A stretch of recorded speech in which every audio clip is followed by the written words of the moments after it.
ED കസ്റ്റഡിയിലിരുന്ന് ഭരണം തുടർന്ന് ഡൽഹി മുഖ്യമന്ത്രി അരവിന്ദ് കെജ്രിവാൾ. ആരോഗ്യവകുപ്പിന് കെജ്രിവാൾ പുതിയ നിർദ്ദേശം നൽകി. പ്രധാനമന്ത്രിയുടെ വസതി വളയാൻ തീരുമാനിച്ച AAP പ്രവർത്തകരെ പോലീസ് അറസ്റ്റ് ചെയ്ത് നീക്കി. കെജ്രിവാളിന്റെ രാജി ആവശ്യപ്പെട്ട് BJP പ്രവർത്തകർ ഡൽഹി സെക്രട്ടേറിയറ്റിലേക്ക് മാർച്ച് നടത്തി. അതേസമയം മദ്യനയ അഴിമതി കേസിൽ അറസ്റ്റിലായ BRS നേതാവ് K കവിതയെ ഏപ്രിൽ 9 വരെ ജുഡീഷ്യൽ കസ്റ്റഡിയിൽ വിട്ടു.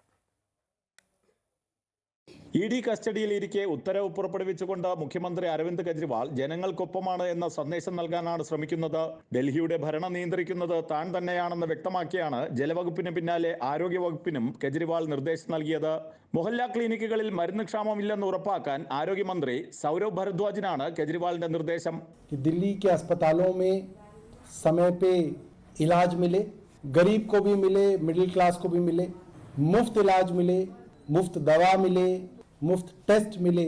मुझे याद है कि जब मुख्यमंत्री जी बाहर थे तो मुझे कहते थे ലോക് കല്യാൺ മാർഗിലുള്ള പ്രധാനമന്ത്രി നരേന്ദ്രമോദിയുടെ വസതി വളയാൻ പട്ടേൽ ചൗക്കിലെത്തിയ ആം ആദ്മി പാർട്ടി പ്രവർത്തകരും പോലീസും തമ്മിൽ സംഘർഷമുണ്ടായി. കുത്തിയിരുന്ന് പ്രതിഷേധിച്ച സോംനാഥ് ഭാരതി അടക്കമുള്ള പ്രവർത്തകരെ പോലീസ് അറസ്റ്റ് ചെയ്ത് നീക്കി.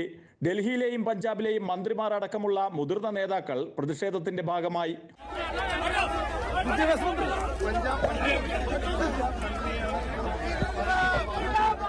പ്രതിഷേധങ്ങളുടെ പശ്ചാത്തലത്തിൽ രാജ്യതലസ്ഥാനത്ത് തന്ത്രപ്രധാന ഇടങ്ങളിൽ നിരോധനാജ്ഞ പ്രഖ്യാപിച്ചു. Lok Kalyan Marg metro station, Patel Chowk metro station gate number 3, central secretariat metro station gate number 5 എന്നിവ അടച്ചു. അതേസമയം കെജ്രിവാളിന്റെ രാജി ആവശ്യപ്പെട്ട് BJPയും പ്രതിഷേധം ശക്തമാക്കി. BJP പ്രവർത്തകർ സെക്രട്ടേറിയറ്റിലേക്ക് മാർച്ച് നടത്തി. EDയുടെ കസ്റ്റഡിയിലിരുന്നുള്ള കെജ്രിവാളിന്റെ ഭരണം ജനങ്ങളോടുള്ള വെല്ലുവിളിയാണെന്ന് BJP ആരോപിച്ചു. മുഖ്യമന്ത്രി സ്ഥാനത്ത് നിന്ന് ധാർമ്മികതയുടെ പേരിൽ അരവിന്ദ് കെജ്രിവാൾ രാജിവെക്കണമെന്നാണ് BJPയുടെ ആവശ്യം. അമൃത ന്യൂസ്, ഡൽഹി.